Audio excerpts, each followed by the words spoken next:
Ayan, we are now entering in the Abyss of Divigan here in Nimis. You know guys, actually, our original destination is going to the grotto in Villanova. But due to the lack of preparation, the management of this store doesn't allowing us to go inside because they say the weather inside the grotto is look like it's winter. That's why we need to bring a jacket. That point, we need to change our destination. That's why we are here now. Hi! The Abyss of Divigan is located on the orographic right of Cornape Stream in the municipality of Nimis. Bigan sa Nimis. Ayan po yung grota. Kung saan kami nanggaling kanina. Ayun, parang rest house. Doon sa banda doon. May mga nagpipiknik po. Tingnan niyo po yan. No?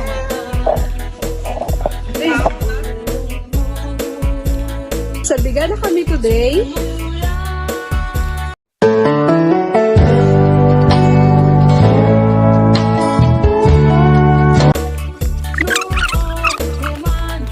Hello mga ka-explorer! This is Ann once again and welcome back to my channel.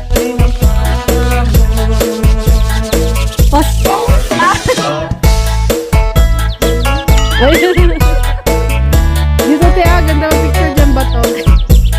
So ayun nga guys, nandito na kami. So since nandito na kami, tara samahan ninyo kaming mag-explore mga ka-explorer dito sa loob ng gubat.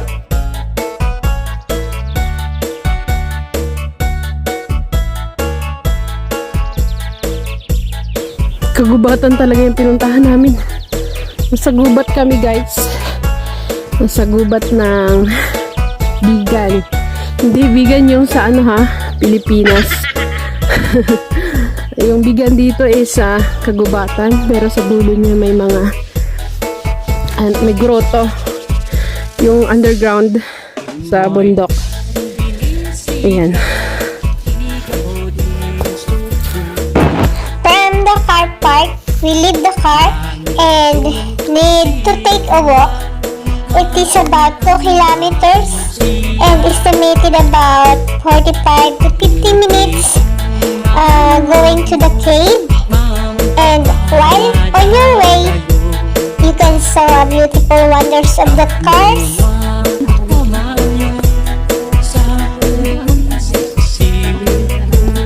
Sige, kasi ang ganda ng oh.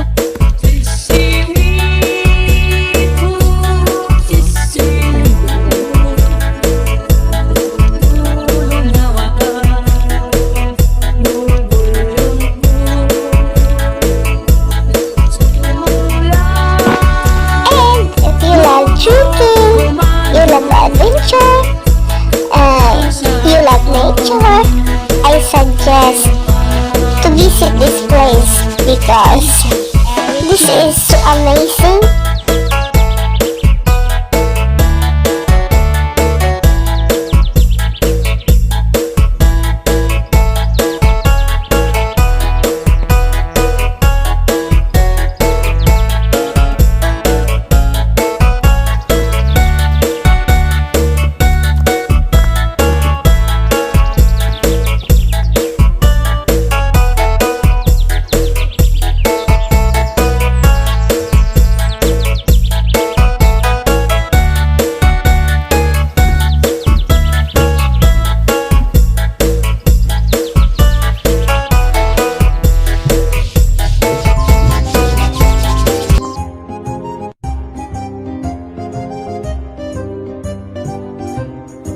Ayan o.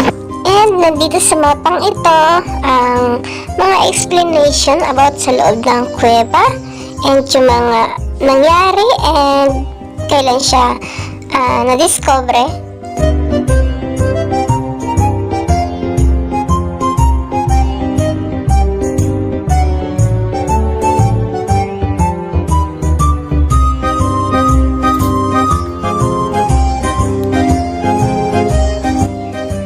Kung bago ka para sa isang lugar, tapos may mga ganyang tanawin or may ganyang mga berhen, mag-wish ka daw. Para malay mo matupad yung iyong wish. Ano namang masama kung mag-wish, di ba? At sundin yung mga ano nila, pamahiin. So, ayun.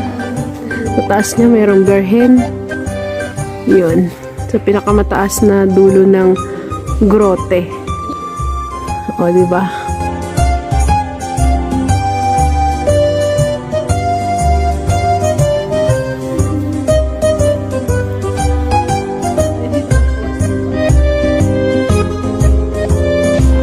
And yan, finally, nasa loob na kami ng cave. Medyo madilim sa loob. So, ayun guys, nasa loob na kami ng Bigant. So, hindi, meron pa oh. Meron pa siyang hanggang doon, no? Tutulayin, no? Tingnan doon natin, Will. Hanggang dyan lang. Ganun dyan lang yan. Kasi ginano kasi mahaba yung grotto. Siguro connection yan yung pupuntahan natin mamaya sa grotto. Kasi malaki. Pero Hindi, hanggang doon na lang siya, oh. kasi mahaba yung malaki talaga yung grotto na ilang beses. So, ayan, malamig dito sa loob. Ang presko. Doon kanina sa labas, sobrang init. Pagpasok namin dito, sobrang lamig. Ang sarap ng pakiramdam. Fresh na fresh. Ito yung aircon na Tabi-tabi po. Yan.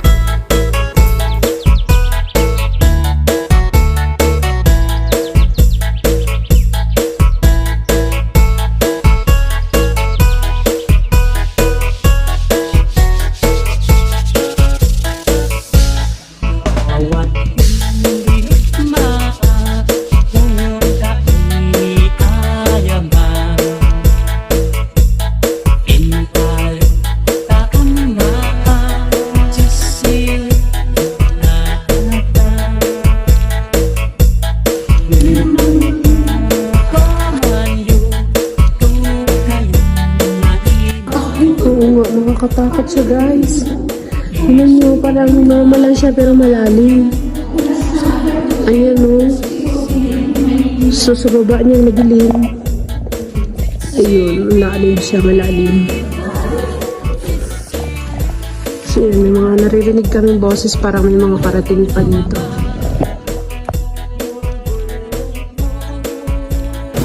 Yun, may mga parating pa. Ay, sila yung salubong natin kanina yung Ate Will. Sabi mo nag-surrender. Jorna. may dala ko mo. Uy. Naku kasi, naintindihan yun. Pabalik na kami doon sa taas. Ayan. Kaya, galing na kami sa loob. Nahingal ako doon Pagod. Hindi ko kaya napicture ito na. So, nag-start pala ito siya noong, ginawa siya noong 1896 hanggang 1986. Sabel. 1986. O, sinong pupunta? So, yun yung mga pumasok. Palabas na din sila, guys.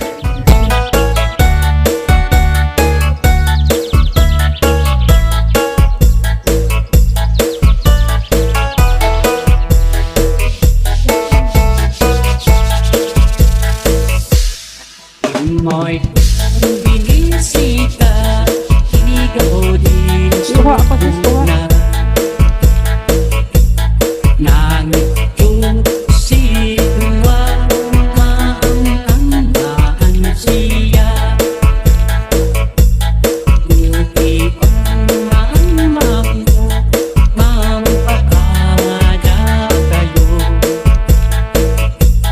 Takmuwa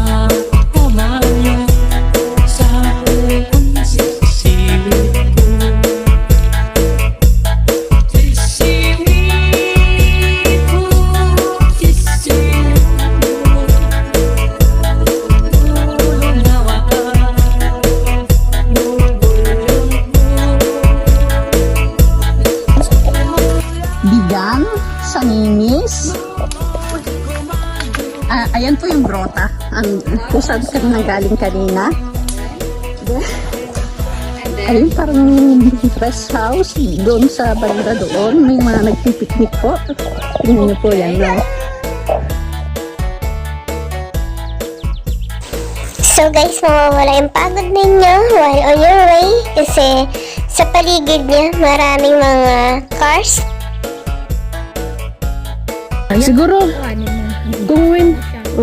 kung winter siguro dito.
Guys, tapos na yung aming tour doon sa loob ng kuweba or ng grotto. Ayan, pabalik na kami sa aming car. Maglalakad kaming muli paakit doon sa car park ng 45 minutes. Bagamat mapagod maglakad, pero sulit naman yung aming pagod dahil napakaganda ng place. Ayun guys, sa mga nanonood at sa mga manunood pa, salamat po sa inyong pagsubaybay. I hope na magkita-kita po tayo muli sa susunod naming adventure. Paalam!